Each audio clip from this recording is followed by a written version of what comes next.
बहिना लोग, शिव गुरु के माध्यम से हम एक चर्चा दे रहल बानी, ध्यान से सुनी जा। हर हर महादेव, मैया भवानी की जय, शिव गुरु की जय। सब देवतन जितनी बहिना लोग आवाज़ जा रहल बा, सब बहिना लोग की जय। देखी, एक दुखियारी महतारी रहली। दुखियारी महतारी उनका 3 बच्चा रहे।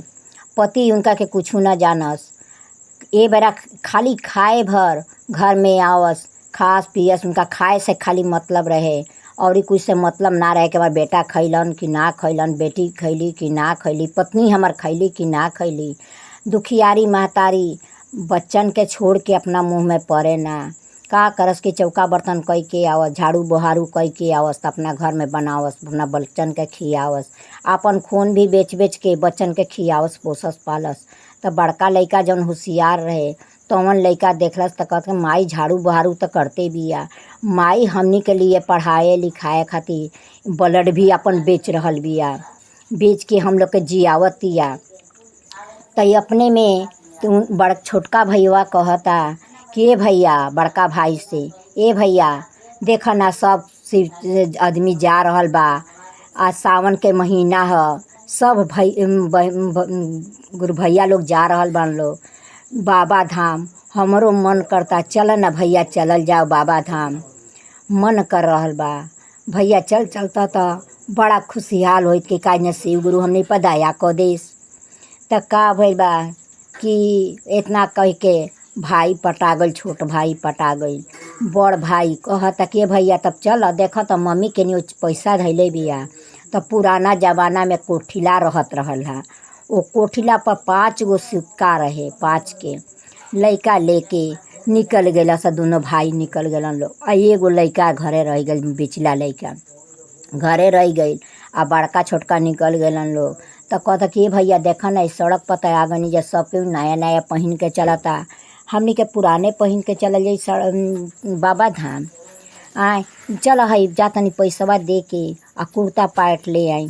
तब महादेव के देख लम्हर बाही ह, महादेव चारू ओर ताके नहीं, दुखियारियों पता के नहीं, आ पैसों वाला पर अमीरों पता के नहीं, गरीबों पता के नहीं, महादेव सब पता के नहीं। तब महादेव के दया से एक एथी वाला के महतारी वही पर बैठा रहे। कहलस कि ए बाबू, सब कमाइले ना जाला, 1-2 बच्चन खातिर कुर्ता पैंट दान क दे द। 2 बच्चा बड़ा सर रोआ तरह सर, 5 गो रुपया उन्हीं के पैसा ल जन, आ तू काहे 5 गो रुपया देखावत तरह तो तू काहे खेद तरह, दे द कि सब कमाइले ना जाला, कुछ दानो पुण्य कइल जाला, दे द। त का भइल कि लइका दे दे, उनकर महतारी दिवा देले, लइका पहन लेला सर, आपन गढ़ा खोन के कपड़ा के गाड़ देला सर, कुर्ता पैंट के गइला सर। गइला सर ओइजा सुल्तानगंज नहैलन सर, धोलन सर, नहा धो के कहतन सर, मुँह धो के नहा के कहता सर कि भैया सब के डिब्बा में आ कावर में जल लेके चलता, हमनी के कैसे जल लेके चली जा। आ खूब रोवे लगला सर। कहला सर कि हे महादेव, आप तम तन गानी हैं, अघरदानी हैं, तीनों लोग के दाता हैं, गरीबों के देखा तनी, अमीरों के देखा तनी, आप सब के देखा तनी। हे महादेव हमनी पर दया करी। त का कल सर के भैया लेके डिब्बा गइला सर मांगे कि डिब्बा वाला 2 गो डिब्बा दे द, हमनी के जल ले जब जा बाबा धाम। त कहल सर भग साला ते नहीं, 5 गो रुपया में तनी के डिब्बा मिली, भाग जैसे जैसे।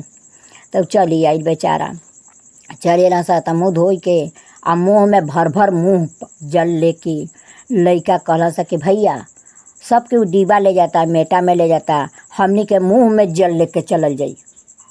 छोट भाई होके कहता काहे, उनका पर महादेव बुझता कि सहारा हो गइलन, दयालु हो गइलन।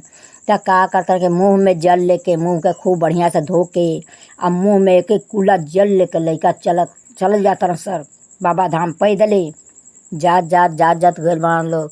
उतना भीड़ बा, इतना 2 किलोमीटर भीड़ बा। और लइकन के समझ ला कि भीड़ फाका होत जाता, लइका भागल जाता सर, फाका होत जाता, भागल जाता सर। महादेव के देन जात 5 बजे भोरे लइका जल गिरा देता सर महादेव पर। तो सब गुरु भैया लोग कहतरन लोग, इहे गुण गावतरन लोग कि हेती हेती बच्चन के मुँह के जल महादेव स्वीकार कर लिहलन। आ हमनी के कांवर के जल ले आइल बन, जब महादेव स्वीकार नइखन करत। काहे? सच्चा मन से, सच्चा भाव से, सच्चा ज्ञान से महादेव के जे चर्चा करी, भजन गाई, गुण गाई, तो महादेव सब पर दयालु हुई हैं। महादेव आज के ना हई, महादेव पुरातन काल के हई। महादेव सब पर दया करी हैं। सच्चा भाव से लइका गइला सब मुँह के जल लेके, आ महादेव गिरा दिला सब 5 बजे भोर में गिरा के जे निकला तरह सर, तो उन्हीं के भूख लग गई। अब जे 4 दिन मुँह में जल ले रही सर, ना सुती सर, ना बैठी सर, ना बोली सर, ना चली सर, तो लइकन के भूख लगही के बाद। तो लइका जब जल गिरा के निकला तरन लोग, तो बैठ के कहतन लोग चलो ना भैया होटलवा में खा लिहल जा। तो गइल बा सब होटल में खाए, तो होटल वाला के महतारी वही में बैठल बिया। तो होटल वाला कहता पैसा देखावतन लोग 5 गो रुपया। कहतन से के हुए होटल भैया, हमके 5 रुपया में हमनी के भर भर पेट भोजन करा दो दोनों भाई के। कहता होटल वाला कहता भग सलाते नहीं, 5 रुपये में तुम लोग भर भर पेट भोजन मिली। तो होटल वाला के माई बैठल बिया, वो जे कहती कि बाबू ओ से 1.5 खाना फेंका जाता। एक बच्चन के भोजन करा दिला पर काज ने का पाई के बच्चा आ गए बाँस होटल में। बच्चन के भोजन करा दिला पर काज में महादेव हमनियों पर दयालु हो जास, भोजन करा द। तो बच्चन के भोजन भर भर पेट पे पैसा के करा दिहलन लोग। जे होटल से लइका भर भर पेट खाए के निकलत रहन लोग ढेकारते उकारते। तो जे बाहर निकलत रहो तो महादेव कोढ़ बन के बैठल बाड़न होटल के बगल में।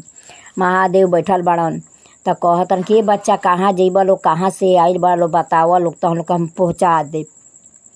तो बच्चा कहता कि हाँ तू का पहुँचेबा, तू तो तार लंगड़ बाड़, तारा पर भना भना माछी करता, हेते हेते जाटा बा, तू हमके कैसे पहुँचेबा, तू तो खुदे भिखारी बाड़। तो कहता कि बच्चा तनी मांग के तो देख, कुछ मांगबो कर, कुछ बतैबो कर, तारा के हम ना पहुँचाई तब तो बाउर बानी, तू कुछ मांग हमसे, कुछ कह के। तो कहता कि हे नगर से आइल बानी हम, हे नगर जाई, बरहपुर से आइल बानी हम, बरहपुर में जाई, हम वही नगर के हई, बरहपुर नगर के हई, हम बरहपुर नगर में जाई। हमर माई रोवत होई, हमर पापा रोवत होई हैं, हमारे एगो भाई बा रोवत होई। माई के हमर बाबू जाने लन ना, बहुत मार मारे लन, अपना खैला से मतलब रहेला, हमनी के देलन ना कुछ। तो है बाबा हमरा के लिया के अब जात रन, चलत रन। आउ तो भोले बाबा रहलन, अपन भेष बदल ले रहलन, लिया के संगे संगे गइलन। उनका जब चल गइलन गांव के गैड़ा, तो कहलन कि बाबू तार घर लौकता। तो हाँ ये बाबा हउहे तो हमार घर हो। तो एके गो मोटरी दोनों जना के दे दिहलन। कहलन कि ले जा, जब घर में ढुक जइहा लोग, आंगन में चल जइहा लोग, तब वो मोटरी के खोलिहा लोग, बाहर मत मोटरी खोलिहा लोग, घर में खोलिहा लोग आंगन में। तो लइका लेके गइल बाड़न लोग, आंगन में मोटरी खोलले बाड़न लोग। महतारी देख के खुश हो गई बड़ी, दोनों लइकन के करेजा से लगा के महतारी खूब बिलख बिलख के रोवे लगली। कहली कि बेटा इतना दिन तो हम लोग 1 हफ्ता कहाँ रहा लोग। तो लइका, छोट लइका, बड़ लइका तो डराता कि माई मारी। छोट लइका कहता कि माँ हम भगवान के ले आवे गई रहनिया, भगवान से मिले गई रहनिया, अब मिल के हम अनिया, देखा भगवान कुछ हमके देले बाड़न। तो मोटरी खोला तारी महतारी, तो देखा तारी कि सोना चांदी हीरा मोती। तो महतारी सहेजे लगली, धरे लगली, ओसारे लगली। आ जवन की बाप ने कुछ ना जानत लन हा, आपन महतारी ब्लड बेच बेच के बच्चन के पढ़ावत लिया, खियावत लिया। तो वन भी बाप भी सुधर गइलन, पैसा देख के, धन देख के। तो महतारी कहली कि ये जी कल चर्चा हमरा मन करता करावे के, कल चर्चा होई। तो लइकन के कहली कि ये बबुआ लोग जा लोग कही अब लोग सब गांव में कि गुरु बहिना लोग अइहा लोग, हमरा घरे चर्चा बा। तो कहे गइलन सब लइका कि ये बहिना लोग, ये चाची, ये काकी, ये मामी, हमरा घरे चर्चा बा अइहा लोग। तो सबके हंसी उड़ा दिहल कि अरे साला तोर तो माई जूठ माज के तन के जियावतिया, तोर माई झाड़ू लगाई के तोरा के जियावतिया, तोर माई तो ब्लड बेच के जियावतिया, आ तोर माई चर्चा कहाँ से कराई। अब समझ ली कि राती राती उनकर कोठा पिटा गईल, 3 ताला 4 ताला छत हो गईल।